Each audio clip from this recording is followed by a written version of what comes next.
গমের বস্তায় ওই এই এই এই এই তাড়াতাড়ি তাড়াতাড়ি এই। হ্যাঁ ওস্তাদ আসছি। এই নে ধর ধর ধর ধর মাথায় তোল কেউ দেখলে কিন্তু ফেকড়ে পড়ে যাবো। চল চল চল চল চল। কি রে গাড়ি চলছে না কেন? কি বলেন ওস্তাদ? আমার তো মনে হচ্ছে গাড়ি ঠিকই চলছে। দাঁড়া তো নিচেই যে দেখি আমি।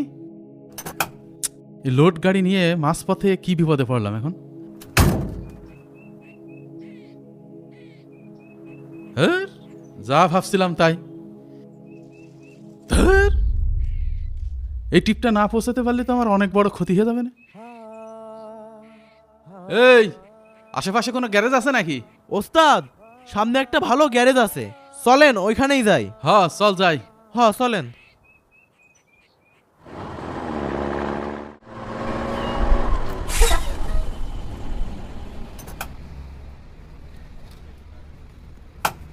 এই গ্যারেজে তো দেখছি ভিড়।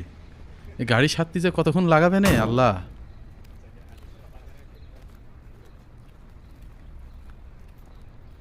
এই মেকানিক ভাই, ভাই আমার গাড়ির চাকা পাংচার হয়ে গিয়েছে, ঠিক করতে হবে। ভাই আমাদের টাকাটা দিলে আমরা চলে যেতাম, আর কতক্ষণ বসবো? বসেন, দিচ্ছি। দূর আর ভালো লাগে না। হাতের কাজটা শেষ করে নি, তারপরে আপনার গাড়িটা ঠিক করে দিচ্ছি। ওখানে যে বসেন, যান। চলেন বহিগা। এই ও নাটটা টাইট দে। প্রতিদিন ট্রাকেতে এক বস্তা করে গম নামাতে পারলি 2000 টাকা, মাসে 60,000 টাকা। কি রে? সারাদিনই 1 ঘন্টা ওরা কি বলছে? ভাই আমার সন্দেহ লাগছে, চলেন মাল চেক করে দেখি। হ্যাঁ আমারও তো তাই মনে হচ্ছে, চল তো দেখি। টাকাটা যে কখন শোনেন দেবে না না আরেকবার বুঝতে ভাই? পারছি না। ভাই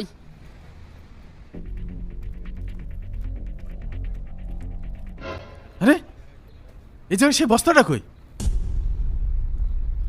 ওস্তাদ যা সন্দেহ করেছিলাম তাই, ওরাই চোর। হ্যাঁ হ্যাঁ, ওদের এক্ষুনি ধরতে হবে, ওরা প্রতিনিয়ত এই কাজ করছে।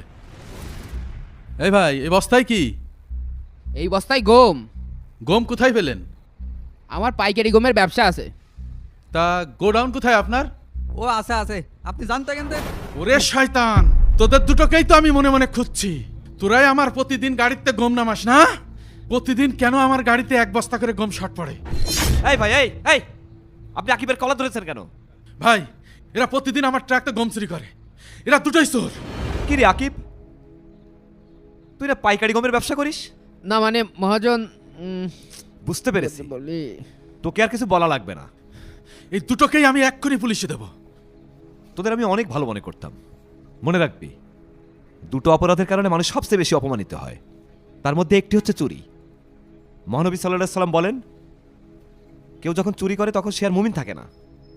চুরি করলে মানুষ দুনিয়া এবং আখিরাত উভয় জায়গায় অপমানিত হয় এবং লাঞ্ছিত হয়।